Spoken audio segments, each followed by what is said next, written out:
Hey, what's up, everybody? This is Hayden with Hill Pursuit. This is episode 82 of the podcast, and this is back-to-back episodes of all Ken Rogers. If you don't know, Ken just completed his first ever Ironman out in California, full distance, 140.6. I want to tell you how he did so bad. A lot of you tracked him. I want to tell you his finishing time. I want to tell you exactly what he thinks about this race, the training, everything. But to be honest, he gives incredible insight throughout every aspect of this race, every aspect of his training. And I don't want to spoil it for you. A lot of you, we talk about Ken a lot. We joke around like Ken's some kind of freak athlete. He is. Okay, he is. But to put it in his own words, he's not a cyborg. He did a lot of things very, very meticulously to get to where he got. And that's exactly the case with this race. So, frankly, you need to listen to every second of this episode.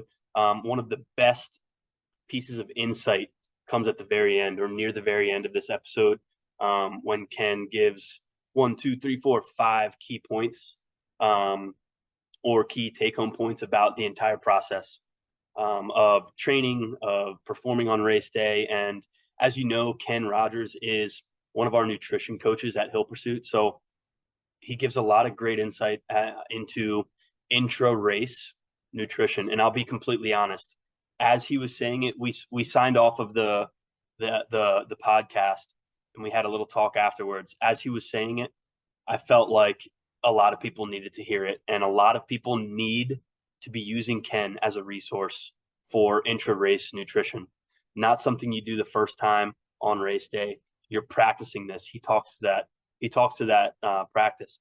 You're practicing this many, many times before race day. Please listen to every second of this episode. I guarantee you'll get at least one nugget from this episode. It's a great episode. Very, very insightful. Specifically, of course, everything, right? But specifically for his intra-race nutrition strategy. And please reach out to him as well, because he's a resource as part of the Hill Pursuit. One of our nutrition coaches, reach out to him. He will help you. He will develop something for you to kind of take that guesswork out of what that's like. So you don't do what we refer to in the show today. You don't hit the wall. Okay.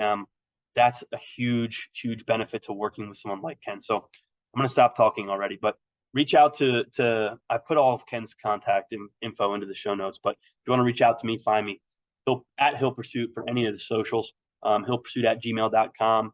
Of course, you can find the website as well, just hillpursuit.com. This is episode 82 of the podcast.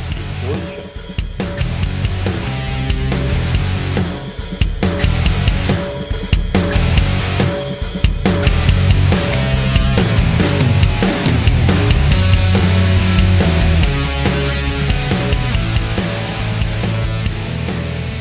All right, what's up, Iron Man? Hey, dude. How are you? I'm good. Oh man, you got to be feeling great. Yeah. I mean, Well, maybe. maybe. Yeah. I was gonna say, yeah, minus the fact that I got a little bit of cold after the race, but after the race, I felt fine. 2 days afterwards, I definitely fell down with a little something, but that stuff happens. Immune system a little compromised, a little cold, all that stuff during the race. Maybe that was something to do with it too, but it was fun. You broke up a little bit. I think I heard you say immune system compromised a little bit right after. Yeah, you can hear me fine now? Yeah. Okay. Sorry, it might be a bit Wi-Fi, but so long story short, immune system's fine. Finally bouncing back now, which is cool. And feeling good now. It's incredible. We're getting a full recap though, so don't think that that's all your. I know. Because yeah, you're very humble, and if people are listening, this was Ken's first ever Ironman attempt. We'll call it an attempt, but completely, in my opinion, looked like you executed very, very well. Sub 12 hours, first ever attempt is, no joke in my opinion. So huge congrats. I know that we had a bunch of people tracking you. Not everybody, I don't know if you had people reach out to you, but I had some people reach out to me who didn't have your number. They didn't really ask for it to they wanted to say congrats, but they just told me they were tracking you, like a handful of people, probably, single digits, nothing like wild. But I did have some people reach out and say, holy cow, first ever Ironman under 12 out, awesome. So people were definitely following you, dude. And, I know Grace sent me a couple texts, which was awesome to see you and see you looking good and looking strong and, of course, having fun. So, dude, take us through the day. I mean, it looked like you had an epic day. Just start from the top, man, and just give us the incredible story that is your first ever Ironman under 12 hours. Well, first thing I'll start with, I guess, is that I guess I'll start with the day before. The day before was very chill. All the check-in stuff went well. They were extremely organized with the event. At no point did I feel like rushed or anxious about anything, which was awesome. Good. Just a very nice, chill day. We hung out in the hotel room, and Grace and I were both cracking up, like just laying there in the hotel room, just hanging out. I was just like, dude, I don't think we ever do this, Yeah. where we just like sit. Like, even on weekends and stuff where we don't have a lot going on, there's always something to do, right? So whether it's family or friends or whatever, we're always staying busy. So it's cool just like doing nothing. So the day before, just So normal wait, day. real Yeah. quick, just interject real quick. That just means Yeah.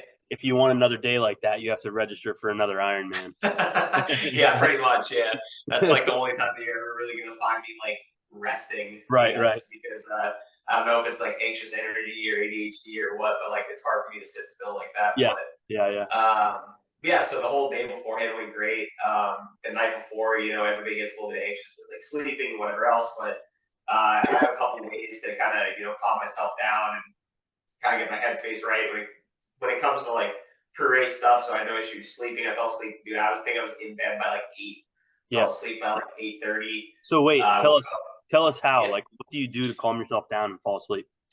Well, I mean, I think what a lot of people need to do, this honestly can revolve around a lot of other things outside of like athletic endeavors, but just like, any hard thing that you have coming up, just like visualize yourself like standing there, put yourself in that place beforehand, take some of the guesswork out, whether it's like, I walked around, saw the entire event, saw most of where the bike ride was going to be taking place.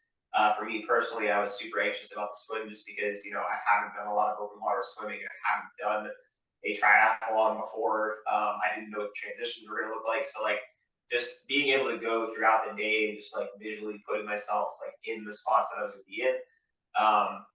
The day before really put me at peace with like, going into the event, because like the last podcast that we did, we obviously talked about the physical training side of things. I knew I couldn't get in better shape, obviously, in a week. So really all I wanted to do was just like make sure that I checked all the boxes, make sure that I had all my stuff prior, Yeah. make sure that I knew I had like a little plan going into transitions and how I wanted to feel getting out of them, which I did go a little bit slow, but I did that on purpose, just knowing that it was my first race. I was Absolutely, dude. racing. Yeah. We'll get there. We'll get there. But I saw Yeah. that. I was like, he's completely fine. He probably did this on purpose. But anyway, continue. Yeah, so that would be like the main thing, I guess, just to stay calm before you go to sleep. I mean, whether you want to take like melatonin or other sleep aids, you can do that obviously too. But just like that saying, if you do decide to take some type of sleep aid, make sure that you do it before you have to race, so you don't wake up feeling groggy and tired, whatever. So great night of sleep. Woke up the next morning feeling refreshed.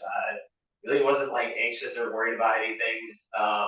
But so yeah, normal morning, front loaded a bunch of carbs in the morning, just some bagels and easy stuff to digest. Got to the first transition or the transition position around like probably 4:45 with plenty of time to set up all my stuff. Like I said, the race was super organized and there was lots of volunteers helping. I got onto the bus probably around like 5:15, 5:30 to go to the swim, which Nice. I'll say this, dude.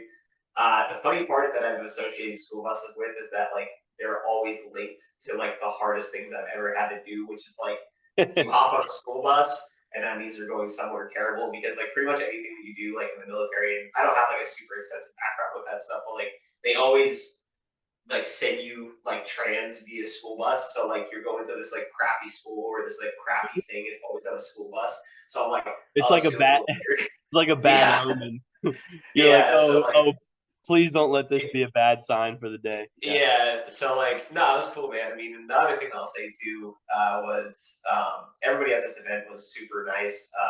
I'm a very talkative person, so like, I like talking to random people and getting to know them and get a little bit of insight. So the dude that sat next to on the bus, which by the way, I tracked that guy. That guy freaking flew. His name was Andre something. He was like a Russian guy. I talked to him the whole bus right there. Showed up to the swim. Just relaxed. So one thing I'll say too, and my old wrestling coach used to give myself and a couple other guys on my team crap for this was, I mean, the swim didn't start for me until like 7:30, So I Yeah. was like, dude, I'm not putting on my wetsuit. Some people can do that if they want to, but I was like, I'm not putting this thing on. I'm not warming up or doing anything until 15, 20 minutes before the event. And some people feel anxious, but it's like, dude, you're gonna be moving all day, so just try and sit, chill, and Yeah. relax, Yeah. whatever Yeah. you need to do. So yeah, before the swim, just hung out. Nothing crazy. Went to the bathroom, ate some food beforehand, had like a little gel. It took like a very minor amount of caffeine just to wake up a little bit and just see how my stomach was going to handle it. And then, the next thing I know, dude, you're just stepping up to the line. Walked in, jumped into the water, and then just got after it. It was, I'd be lying if I said I wasn't a little bit anxious going to get to the water, but after about like 5-6 minutes, I kind of got into my pace. The two things that I told myself going into the swim, and I think this might help this might help out a little bit for other people as well, was just think about my breath and my sighting, and those are the only two things that I thought about the entire time during the swim. You just try and stay like single-minded focused the whole time, and like not think about like getting to the finish line. And dude, it was like so weird. It was like 1 second I jumped in the water, and then I got this overwhelming, like anxious feeling, and then it kind of, went away. And then, after the first 5 minutes, it was like 5 minutes, and then I was at the finish line. It was like super weird. Didn't get kicked in the head, anything crazy like that. The swim felt really easy, honestly. I was honestly even surprised when I got out of the water. Yeah, dude, your pace in the water. I mean, I know it's open water. I know, whatever. Your pace just was like astronomical, it seemed. Did it feel like that when you were doing it? Like how, you said the swim felt easy. That's incredible. I came out and I was like, I kind of knew you'd be faster than what, you trained, but I definitely was not expecting that. So I was like crossing my fingers that you didn't like overdo the swim a little bit. So how'd you feel? Grace told me you felt incredible. That's awesome. But how do you feel when you came out and you saw, what was it, like mid 120s or 120 pace or something ridiculously fast? Yeah, I mean, I got out of the water and I was just like, I just sat there and I looked out at my watch and I was like, wait, what did I like? I thought I honestly started the timer wrong, but I was like, dude, you could have started. You know what I mean? Like, it's just, I'm not, I mean, obviously, I'm not like the type of dude that's going to brag about it or whatever. I was just very happy about it. I think it obviously probably had to do a little bit with the wetsuit and the buoyancy and all that stuff too. Sure. I am a short, stocky person. I'm not meant to float super well, so I think that did help. Yeah, but still, dude, that was, I mean, even with the wetsuit, dude, that's flying. That's flying. You had a great swim. Yeah, so I got out of the water. I really didn't know how I would feel getting out, just because like the couple times that we did hit this distance, I felt a little bit lightheaded out of it, whatever. But dude, I got out of the water and I was like, I feel fine. I mean, like my lats were a little bit blown up and stuff because I'm obviously not super efficient at swimming. But I was like, I don't need my lats for the rest of the day. I'll be fine. Right. So I ran up to no pull-ups. Yeah, no more. No. Well, like I said, dude, I was just like, worst comes to worst, if all else fails, I know I can kind of muscle my way through this, but thankfully I didn't need to. I got up to T1. I knew where all my stuff was. I went obviously very slow during T1 in comparison to probably some other people, but I just wanted to, take the race one piece by one piece, wanted to move slow, wanted to go into each event feeling good. So T1, walked out feeling great, hopped on the bike, and I know I said on the last podcast that I didn't have anything necessarily wrong with me, but I was dealing with a little bit of lower back pain, which was weird because that started happening on, I think it was Wednesday, and I think we did the podcast on Tuesday, where this isn't an excuse for anything. I'm just, obviously going over everything, but I couldn't really get into like a decent aero position on my bike, so it's kind of like upright a lot of the time, which I think reflected a little bit on the bike, but the bike course still felt good. didn't really have a ton of issues there. It did rain, which like I think is funny because people will complain about anything, right? It's like, dude, it's raining. I'll take rain and a little bit of cold, over 90 degrees. And second, it's California. Like, Yeah. oh no, one day that you get bad weather in California, you're gonna cry about it. It's like control the things that you can control, right? And then Yeah. just deal with Yeah. the rest of the crap when it comes along. Really, my only two goals with the bike were, well, I guess a couple things. Obviously, first thing is not crash because it was raining. Make sure I stayed on top of my fueling so that when I got into the run, I'd feel good. And then the last thing was just not overstretching or doing anything weird with my lower back, just to make sure I didn't obviously hurt myself. Got done with the bike. I think it was around like 6:20, which is obviously Yeah. a little bit slower, but I felt really good going into the run. Dude, take us through some of the bike. Like, did you have any like issues at like aid stations, or like did you at any point were you like feeling ready to like throw your bike over a cliff, like you were just ready to be off of it?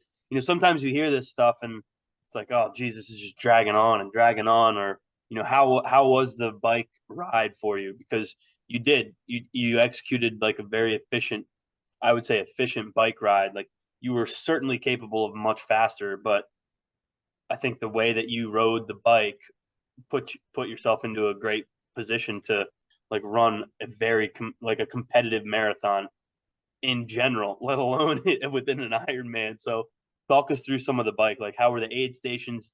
How was it mentally? Did it mess with you at all? Were you ready to give it away to the closest person at the end of the race?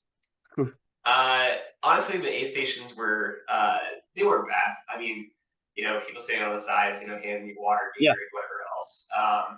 The only thing that was a little bit annoying, I guess, about the aid stations were that like people weren't really like calling out or marking like when they were going to slow down or stop. So like you kind of got stuck like drafting somebody or basically like feeling like you're Sure. going to hit someone. But I think that's pretty typical, I'm guessing, with these races. Mm. They were pretty good with that. Thankfully, I brought a lot of food and water with me, so I didn't have to stop a whole bunch at those aid Yeah. stations. What else? Mechanical issues on my bike. I really only had two things, which thankfully, at this race, people were pretty sweet and nice. Some guy that was passing me on the left-hand side had mentioned that he had heard something on the back of my bike where I thought it was the stickers that you place on the back of your bike where it Yeah. just Yeah. signifies your bin number. I noticed that had kind of fallen off my bike slightly, so I thought that was what was hitting my pedal. But what it actually was is that I guess either when I hopped over like a little bump or hit something, my rear brake actually was like hitting my wheel and like pushing against my wheel, which I didn't notice that until like probably about like 40, 50 miles in. I obviously don't know how that impacted like my speed or any of that stuff because like, I already thought I was going to be going slow. So that was really the only issue that I had with my bike. I like pull over to the side, loosened up a little bit, just rode the rest of the ride without a rear brake because I was like, screw it. I was Yeah. like, hopefully I don't have to slow down too quickly, go over top of my handlebars or anything nuts. But that only slowed me down for maybe like 3 to 5 minutes, so it really wasn't that big of a deal. I thought I did enough maintenance on my bike beforehand and watched enough YouTube, but things always happen. I'm just happy I didn't get a flat and my chain didn't fly off. Yeah. Yeah. But no, I mean the course itself was honestly pretty easy. The wind going out was bad, just because you're obviously going to have some headwind at some point. It was way worse than they made it seem, because I think the day prior they were calling for like 5 and 7, but like it started storming and raining. So the headwind was definitely worse coming out and easy coming back. Gotcha. The down and back was a little bit annoying. I prefer like down and then back and then you're done, obviously mentally. But I knew that if you could get through the second length, like going out, that coming back would be easy. So mentally though, like I didn't really have any issues with like the whole like I want to throw my bike off to the side of the road or whatever. I did a lot of boring, monotonous stuff, I guess, Yeah. before my life, and most of my like my long training was on like on my balcony in my apartment complex, Yeah. staring at a wall that was like 2 feet in front of me. So if I could stare at a wall for 5 or 6 hours on a bike, then I can definitely sit on a road and like stare Yeah. at like some wilderness or, Yeah, whatever else. absolutely, dude. It was pretty, like I said, mentally, it was just like, I don't want to make it sound like this whole thing was easy, but like mentally, at no point did I feel like tired or like bogged down about anything or like woe is me type of thing. I was like smiling the whole time and super happy about the whole thing. And yeah, when I got done with the bike, dude, I was like, well, this is over, because I Yeah. knew that the second that I got back from the bike, and I stopped to go to the bathroom real quick. And as soon as I started walking, I was like, I still got my legs underneath me, so this run's gonna be easy. So I'll start with the transition, I guess, before I get too far ahead of myself. T2, Real quick, yeah, just in yeah, case people didn't hear you, you just said you got off the bike and said to yourself, "This run is going to be easy." yeah. So I just wanted people to hear that. Well, it's just like, I don't know, man. It's just like, I knew that honestly going into this whole thing, that running was the most comfortable modality for me, just because I have done a lot of Yeah, races like yeah. running before. And I knew that, like, regardless of how crappy my legs were gonna feel like during a run, that like if I found out during this training that if I eat food and drink water, that I could basically feel like I could run forever. Because like discomfort and like cramping and all those other things, or like when people say that they hit the wall on runs, I don't really think people actually hit a wall mentally. I think it's just that when your blood sugar drops so low, because you start to make these like little how would I say this, like mental compromises when it comes to food, where it's like, oh, I'm having a little bit of GI distress, or I'm having a little bit of discomfort with my stomach, I need to stop eating, give myself a break. Where if you do that for an hour, then you're in this huge caloric deficit, and Yeah. that goes on, and then your blood sugar tanks, and then as soon as your blood sugar tanks, you feel like you can't do anything else, and then mentally you're like broken. Um, but regardless of however my stomach felt during the entire race, which I had like very little GI issues until I'll get to that part later. So I had like literally no GI issues. Yeah, so before I started the race, or before I started the run, went to the bathroom, hopped out, got done with T2. I actually, this is going to sound weird, but I actually wanted to run the first mile relatively fast, just to see where my legs were. So I think I ran like an 8 something, like an 8:13, like first mile. Then I kind of cruised back down to like what was it, like mid 9s. And I was like, Yeah. okay, still got the legs, everything feels good. The 8 stations for the run were super easy. The only thing that I guess I'd say about the run, because honestly it was a pretty easy run course, that was a little bit annoying, was that it wasn't very well like illuminated. And then the second thing was too, is that like some of the I guess you would say like paths themselves were pretty narrow, with like a lot of people staying on the sides, and like it wasn't very organized with like where you were even actually supposed to go. Almost like it was weird. Weird. It's weird to say it, but like you got to like mile 2 and you're like, oh, I didn't even realize that I finished mile 1 type of thing, because like certain things like labeled correctly, or certain things were a little bit strange, and then like you have like people like sitting there like telling you to go right, and you're like, do I actually need to go right? Like, Oh does this person man. laugh along type of thing? But uh, once again, control things you can, not what other people are doing. And I know that those people are obviously volunteering, so it's like those people are getting money or getting paid money to do this stuff. So I'm not gonna get mad at them for what they're doing. No. Right. Um, but yeah, dude, the run super super fun. I think it was around like mile 10 or 11. So this would have been like maybe, what would that have been, like 4:30, 5 o'clock or something like that. It starts getting a little bit colder. Starts getting a little bit dark, which I mean for Sacramento, California, October, for it to get down to like the 60s, high 50s is pretty cold. Yeah. So like this is gonna sound strange, but like when you, I know you wrestle too, but like when you do a sport, and it doesn't matter if you wrestle or not, but you really can tell it's wrestling. When you wrestle somebody, you can feel them like giving up, like the person below you, right? It Sure. almost gives you more energy, to the point where Yeah. like even if you're exhausted, You're you can sick, kind of, man. You're sick. yeah. I know where this is true. You're a sick human.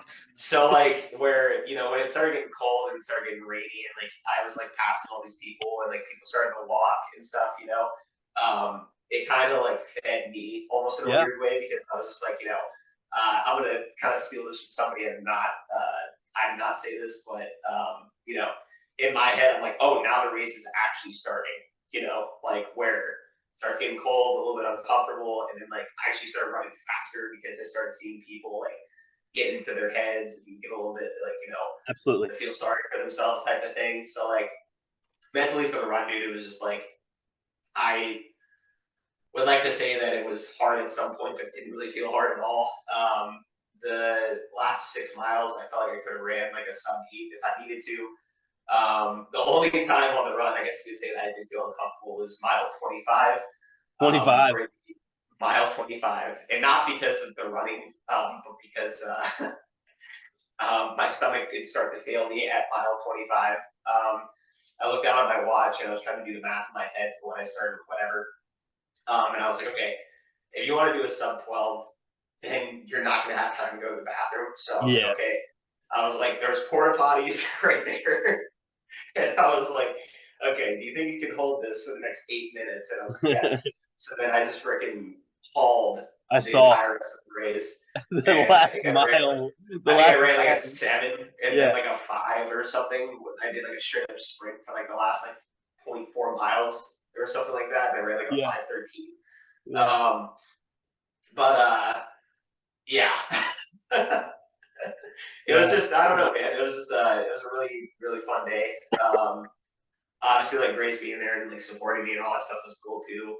I don't really have any complaints about anything. Like, obviously, you can always change stuff and, try and, manipulate your training a little bit better and whatever else. But, for this being like my first like triathlon, if this being like, my first time ever swimming and like really biking before, like I think things went about as good as they could. So Yeah, dude.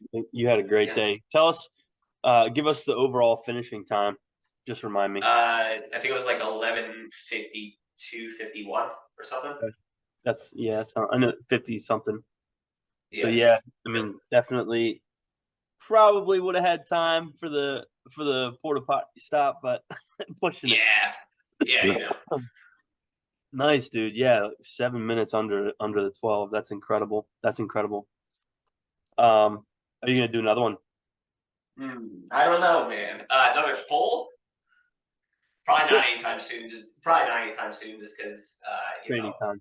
I respect the sport. I know what you need to do to obviously put yourself in a position to not hurt yourself. Which I mean, I don't have any injuries, which is good. Maybe. I didn't like it, man, but it's just like if I'm being real, like I know myself and I know like the types of fitness things that I like. Triathlon and training those modalities of fitness is cool, and I do like having a goal, and it was fun like branching out and doing something new. But like training for a full Ironman again, I don't know if I would do it again, Yeah. just because of the time commitment and the obviously responsibilities that are coming up for me with being a dad, trying to like run my own business and stuff is gonna be a little bit difficult. Yeah. But if you care about something, you'll make time, and who knows, maybe I might miss it a little bit more than I think right now. So Yeah. I'm curious to see what when the season comes back around next year, if you get the itch to get back into it a little bit. But yeah, dude, that's a hard one though. I mean, because when you're a dad, when you're a parent, whatever, parent, mom, dad, yeah, it's tough because it's like, and I can speak to this a little bit, right? Because I have three. Anytime you're training, if like they're awake, you feel a little guilty, you know. yeah, It's important to take care of yourself. The whole, take care of yourself so you can take care of other people deal. But you feel a little guilty when you're training and everyone's awake. So I try to do most of mine when everyone's sleeping, but it's never perfect scheduling, right? So yeah, it's tough. I'm going to be dealing with that very soon because I'm going to start ramping things up towards Placid. But it's a really great point, and a lot of people do it. So I'm assuming that a lot of people make it work and find the time, and hopefully don't feel too guilty. But as a parent, you're going to deal with that a little bit. So but yeah. What hurt the most the next day or 2 days?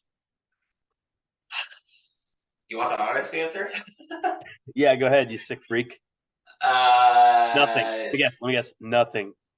Well, I mean, honestly, the only thing that really hurt me was showering. Chafing stuff. Oh Yeah. yeah, yeah. Yeah. That was pretty much. I mean, like, yeah, I'm a sore dude. Like my quads are a little bit like beat up and whatever else, but like, no knee pain, Yeah. no issues before. I mean, I've honestly been more sore than that before in my legs. Absolutely. Yeah. Yeah. But yeah, everything felt fine. I mean, like I was probably completely fine by like what was that? Like maybe Tuesday, Wednesday, I think, Yeah. before I felt like How I didn't. how sick did you get? It sounds like you're still a little sniffly. You recovering a little? Dude, this is gonna sound weird, but like I always seem to get some type of like upper respiratory like infection thing around this time of year. Like the same thing happened to me last year. Okay. Like whenever I run myself pretty thin, like whether it's from like overworking and not sleeping enough, still training too hard, whatever, my body always likes to, kind of poke at me a little bit and be like, Yeah. hey, you're overreaching a little bit. And like, I don't know if it was that in combination with like, the varying temperatures of the race, being Yeah. cold and hot, whatever. Um, but yeah, I feel better today. Yesterday, I actually still didn't feel super hot. But I think it's just mostly like respiratory stuff and congestion. So no like crazy like flu fever or whatever. Just like Nice. feel a little run down. But I think it should be fine. Probably by 100% by probably sometime next week. Yeah, dude. I mean, that's not uncommon after a big effort, like you just said. It could be a Yeah. big effort. It could be a hard workout or a hard handful of workouts like combined, and you're not recovering right. Your sleep is off, your fuel is off, something small, and your body, just like you said earlier, your immune function just you have this like open window where something could attack you, and if it does, you're going to be dealing with something. It's very, very common. That happened to me and actually a handful of my friends after a race out in Western PA in August. Um, I'm dealing with a little bit right now, not from anything I don't think other than my kids bringing something home. But yeah, dude, very, very common after a hard race effort or just like you said, like a handful of hard days or hard work days or a couple weeks. Yeah, for sure. Yeah, I mean, and even for me too, like, and I don't know if this is for everybody, but I noticed for myself because like I've done like longer, whatever, like high exertion exercise events. For whatever reason, for me, I always have a very hard time sleeping. The night of, like, I mean, I don't think I got more than like 5 or 6 hours. The night The after, you night mean? of the race. Yeah. Gotcha. And then like even the next day because this takes a lot for me to take off of work. But I did take off the next day from work.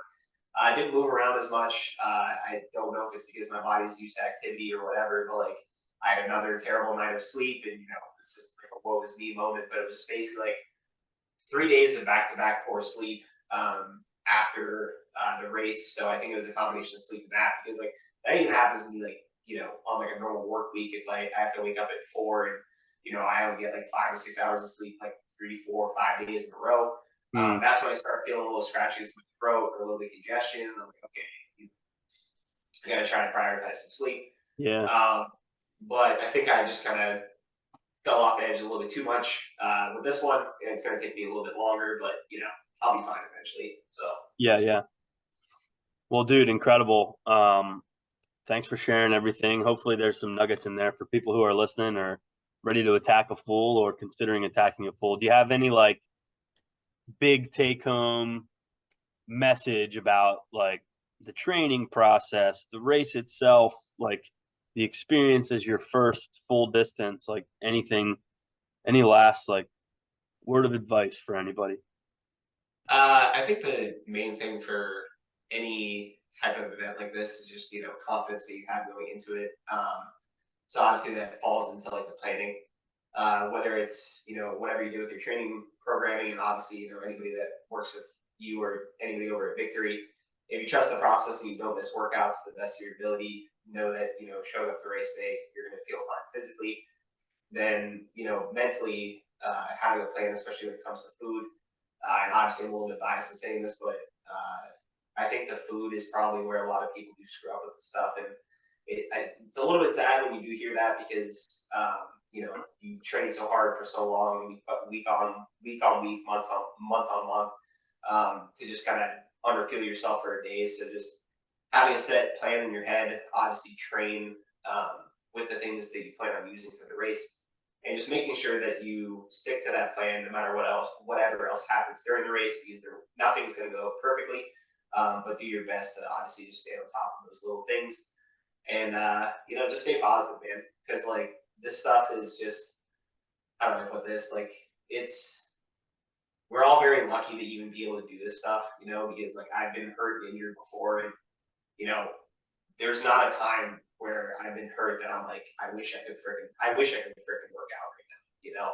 So, and even if you don't like exercising, go get injured and then tell me, how annoying it is not being able to walk or whatever else. And then I put myself in that spot whenever I start feeling bad about, something I'm doing physically or an event like this. It's like, you could be doing nothing, and I would hate doing nothing way more than, how I'm feeling now. So stay positive during races, even if you feel like crap, make a plan, and then just trust the process with whatever coach you use or any other platform. So cool, man. Yeah, that's great. Lots of good pieces of advice in there. Being consistent, hit your workouts, have the fuel planned, staying positive, trusting the process. That's what I got, and that all is fantastic. I guess just one last question, because this is super important, and I think you're right. A lot of people screw this up. How many times did you practice your exact fueling before the race? And what was the type of workout that you practice that fueling within most frequently? So I would say for most of the shorter workouts I did, I normally just tried focusing on like my like pre-workout meal, right? Like what I would say like before the swim. Shorter workouts, I would focus on that, and then post-workout, whatever else. The intra-workout carbohydrates or the intra-workout nutrition, whatever that is for you. I typically did those in like the hour and a half, 2 hour plus workouts. That was the run or the bike, obviously not swimming for that long. And just having set timers for yourself so it doesn't become overwhelming. I won't go into the full plan of everything that I did, but it was just basically every single half an hour I need to be consuming this and that. And then the other thing is just recognizing like how your body is feeling throughout the race, as in like if you feel like maybe there's like an onset of like cramps coming up or whatever else, or like maybe a little bit more issues, or it's hot. Over consuming something else like maybe like a bone broth that might be a little bit higher in sodium, which is something I started to do because I ran out of sodium tablets during the run. Was something that I think eventually did save me during the run, just because I was having a little bit of a hamstring like pre-cramp feelings going on, and that comes down to, I guess you would just say, like being in tune with your body, which I think having like Garmin's and power readers and tools to measure your workouts and how you're feeling are great, but the problem is with that is that like I don't think people really can understand like how they're feeling like physically all the time if you're just relying on numbers and technology and other things. Just because like you could go into a race having all those set perfect numbers and those set carbohydrates and those set things, and all your training goes perfect, but then during a race, if you can't monitor how you're feeling in real time and make those adjustments like mid-race, then that's when I think people start to hit the wall, I guess is what people call it. So awesome, dude. Thanks. That's huge. Yeah, that's huge. All right, sweet. I guess last thing, that's all I got, man. Last thing, give us your contact stuff again. Obviously, if you're listening, Ken's been on plenty of times, but give it to us again. I'll throw it in the notes. Progressive Strength Project on Instagram, Facebook, and the Progressive Strength Project 12@gmail.com. 12@gmail.com. Got it. Cool. Yes. Yeah. Sweet. Well, dude, congrats again. Let me go back to it. 11:52:51, first ever 140.6 full Ironman California. Awesome, dude. I'm still somewhat speechless, but dude, you just ripped it. Sub 12. It was awesome tracking you. So I know a bunch of people were tracking you, so they were definitely excited to hear this episode. So appreciate you coming back on, giving us some time. But you heard Ken. If you want to reach out, Progressive Strength Project 12@gmail. If you want me, Hill Pursuit @gmail. Find Progressive Strength Project and Hill Pursuit on all the socials. And this was episode 82 of the podcast. Thanks for listening, and we'll see you next time.